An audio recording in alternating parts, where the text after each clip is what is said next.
Let me ask you a question today. Have you taken hold of the adversities in your life and turned them into your passion? Think about that question for a moment. And while you're thinking about it, let me tell you about mine. You see, the many experiences I've gone through from the age of 13 and up all build me up to a point where instead of having a woe is me attitude, I had a, well, how can I turn this around and make it a positive? And in the process of making it a positive, how can I turn it into a passion? Well, Fresh Start for Women, when it was in existence, came out of my adversity.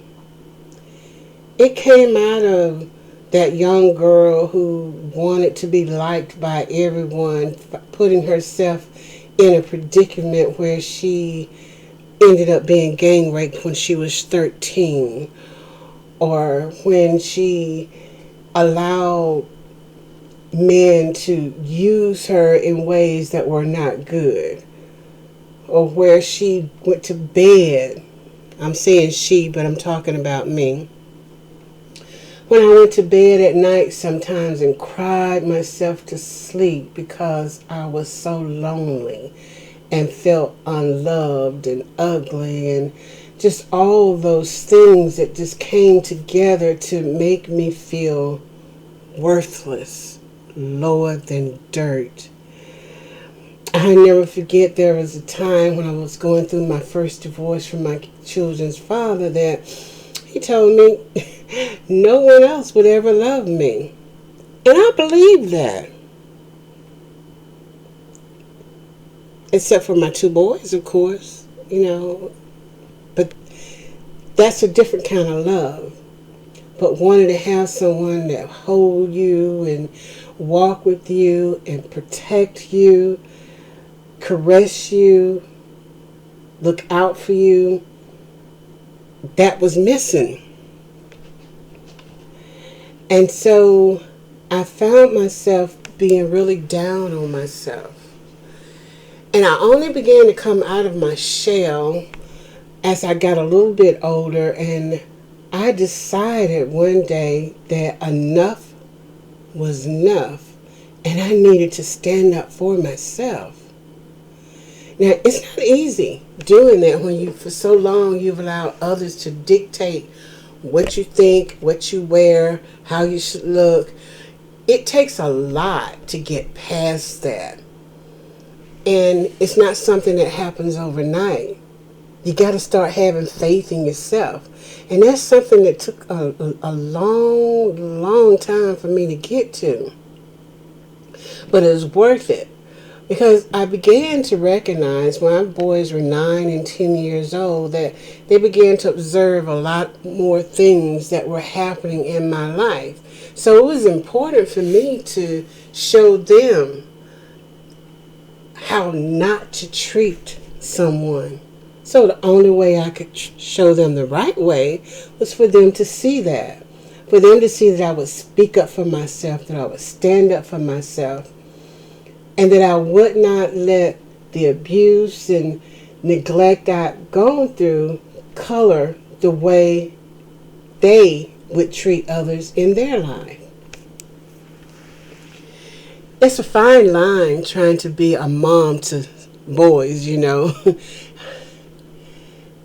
There's a lot that moms can teach their boys, but you have to have a very positive, strong-willed man to help them to learn what it is to be a man and to carry themselves in a way that a woman would be proud to be in their company. So it was incumbent upon me to get my act together. And I never forget one day I came home from work and I was a little despondent. Maybe because when you're doing something that you really don't have a passion for, your job that you're working on, it's one where you could do it with your eyes closed. There's no passion there. There's no excitement anymore. It's getting a paycheck so you can take care of the bills. Well, when I finally met the man that I've now been with for over 30 years, I came home one day and I told him that I was just so despondent and wanted something more. And his question was, so what is it that you want to do? And I remember thinking about different things I'd gone through, and I said, well, I want to help other women learn to love themselves and discover their own true passion. So the adversities I'd gone through in life suddenly did become my passion. It became something that was important to me. So developing a program in which, yes, I could stand before others and share my story, but not for anyone to be feeling sorry for me. I wanted them to learn from my experience. So that made me appreciate my adversity. I know that sounds kind of strange, right? You know, who in their right mind really want to say that the things they've gone through is what made them? But if you really think about it, it's true. Because had I not gone through the valley, had I not experienced hardship, how could I appreciate the beauty that's in my life? You know, how could I not appreciate all the grandkids and great grandkids I now have? How could I not appreciate the friends that I have? And I don't have a lot of friends, but the ones that I do have are true friends. And I hope they know that I'm a true friend to them. But that's all part of my life experience. What about you? Can you look at your life and say to yourself, well, this happened to me and I learned something from it. And instead of keeping it to myself, maybe I can share it with someone else. That's a passion. Now you're beginning to be outside of yourself. And you're looking to see how you can help someone else grow and learn and discover their truth and discover where I think about a lot of the things I went through that I won't put my business all out there. I'll just say they weren't very pleasant. There was pain, physical, emotional, spiritual.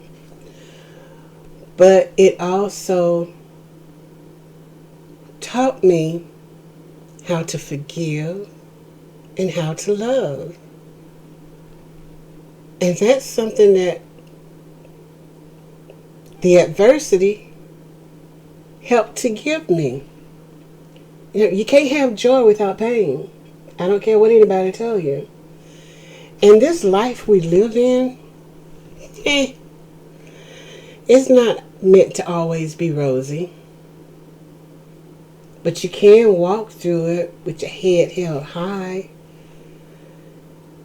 You can make it through a day and know that, okay, this I've accomplished. What can I accomplish the next day? What's in store? What do I have to offer? What do you have to offer? So guess what?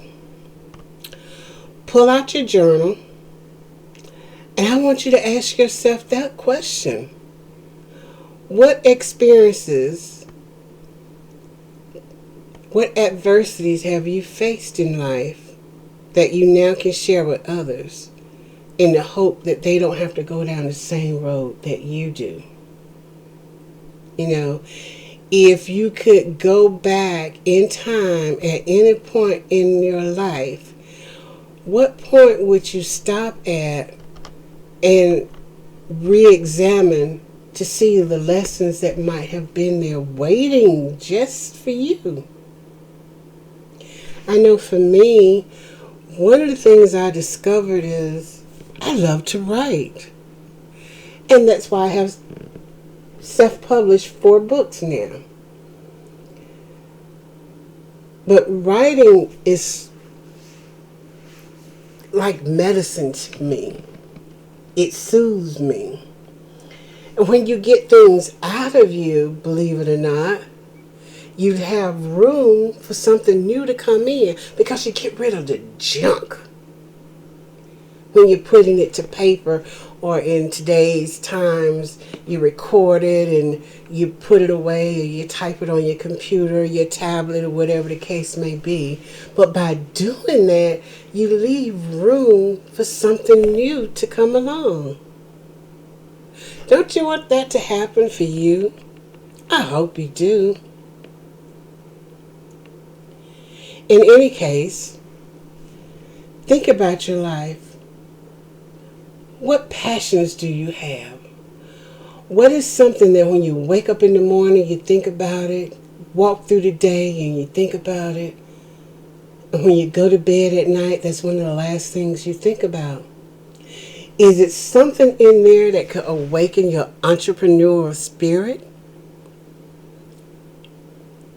I bet there is. You know, for me now, doing this podcast these last few weeks, I've come to realize I have just a few nuggets of wisdom I'd like to share. Doesn't mean it's for everybody, but I like to share it. And I love helping people. I never really knew how much until I was doing speaking engagements and conducting workshops and showing people how they can find their inner peace and blossom, to see the light in their eyes when they discover something new about themselves. Because in the process, I'm always discovering something new about myself.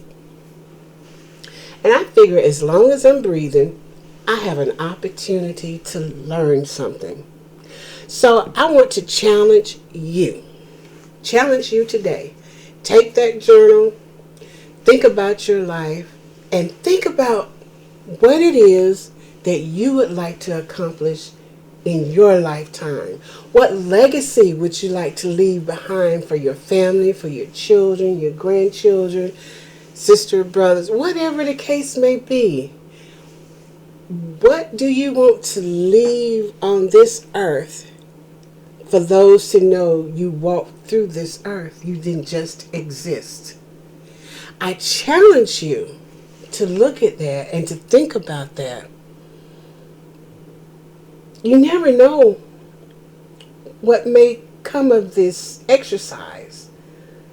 You might discover a talent you never knew you had. And wouldn't that be great? I mean, why not? I have been blessed with my 2 sons, and though they are grown, I really love them, and I have a lot of fun with them, and I respect them,